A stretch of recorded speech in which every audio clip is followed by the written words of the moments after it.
Alors évidemment, les intérêts pour la Corée du Sud sont énormes, hein. Ce sommet pourrait ouvrir la voie à un accord de paix entre les deux Corées. Enfin, il pourrait aussi permettre des échanges économiques, culturels, politiques plus forts entre les deux Corées. Mais le paradoxe, c'est que pourtant la Corée du Sud, eh bien, ne fait pas partie de ce sommet. Elle a beaucoup œuvré en la personne de son président Moon Jae-in pour que ce sommet ait lieu.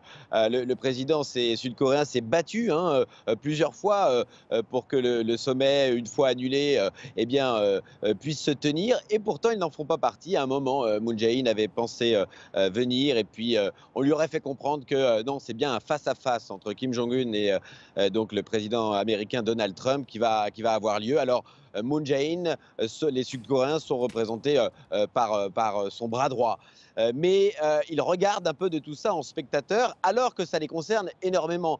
Alors le président sud-coréen a tout de même lancé un message aujourd'hui. Il se réjouit du sommet, mais il rappelle que ce genre de problème important eh bien, ne se règle pas en une simple rencontre, que cela prendrait, selon ses propres paroles, 1 an, peut-être 2 ans, voire plus, pour régler un tel dossier. C'est un message à peine voilé à Donald Trump, notamment l'homme pressé, l'homme à qui il reste plus qu'1 an et demi de mandat et qui aimerait bien un résultat. Moon Jae-in l'appelle à la patience parce que les enjeux sont de taille ici.